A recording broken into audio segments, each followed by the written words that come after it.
Anda pasti terkaget-kaget ketika membaca judul artikel ini. Sama seperti terkejutnya saya ketika pertama kali membaca dari sumbernya, Forces the Evidence Therapeutic Effects of Smoking www.forces.org Weblink, backup link lain, backup link PDF. Kita sadar informasi negatif tentang rokok dan kebiasaan merokok dijejalkan kepada kita sudah sejak lama.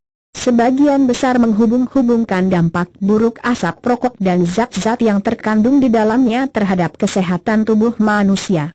Informasi tersebut diterima oleh masyarakat luas yang awam mengenai riset dan penelitian sebagai kebenaran mutlak yang tidak perlu diperdebatkan. Sama persis pada masa lalu.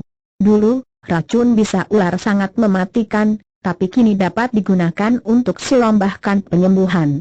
Dulu, racun lebah sangat menyakitkan dan juga mematikan, tapi kini dapat sebagai penyembuh penyakit.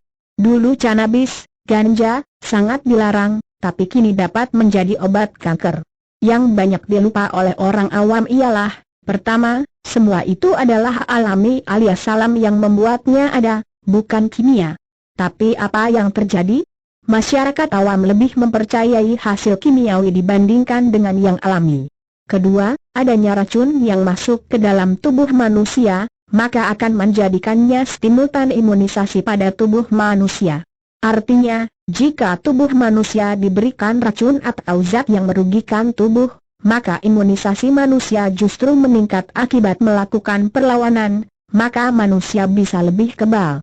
Hal sederhana itu juga terjadi pada lingkungan kita, misalkan ada anak yang sangat sering dan suka bermain hujan-hujanan. Ternyata anak itu jauh lebih kebal atau imun terhadap penyakit flu dan tak mudah sakit, dibanding dengan anak yang dimanja dan tak pernah bermain hujan-hujanan selama hidupnya.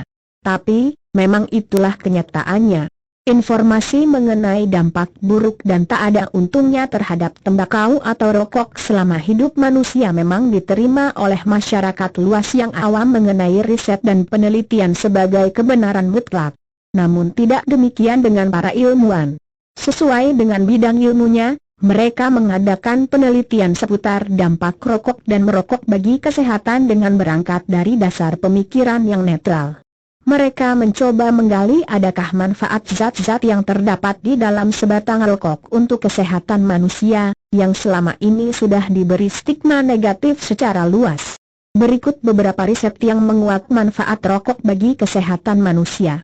Saya bukan seorang dokter atau peneliti bidang kesehatan, jadi pembahasan ilmiah tentang isi warta ini bisa diperdebatkan oleh para pakar sendiri. 1.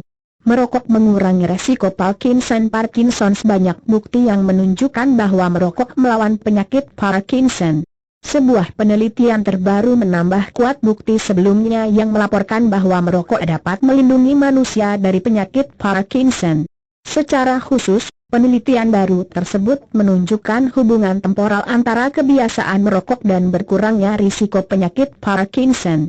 Artinya, efek perlindungan terhadap Parkinson berkurang setelah perokok menghentikan kebiasaan merokoknya. Sumber, Smoking Lowers Parkinson's Disease Risk www.datayar.net Weblink, backup link lain, backup link PDF. Studi lain mengenai pengaruh positif merokok terhadap Parkinson (DSAC) PD, adalah sebuah penelitian terhadap 113 pasangan kembar laki-laki. Tim peneliti yang dipimpin oleh Dr. Tanner terus melihat perbedaan yang signifikan ketika dosis dihitung sampai 10 atau 20 tahun sebelum diagnosis. Mereka menyimpulkan bahwa temuan ini menyangkal pernyataan bahwa orang yang merokok cenderung memiliki PD. Sumber, Smoking and Parkinson's Disease in Twins www.nlm.mi.gov Weblink, backup link lain, backup link PDF. Selain itu, masih banyak penelitian yang lainnya mengenai kebiasaan merokok yang berguna melawan Parkinson. 2. Perokok lebih kuat dan cepat sembuh dari serangan jantung dan stroke. Heart attack vs cardiac arrest vs stroke. Penelitian besar menunjukkan manfaat lain merokok, yakni manfaat terhadap restenosis atau penyempitan pembuluh darah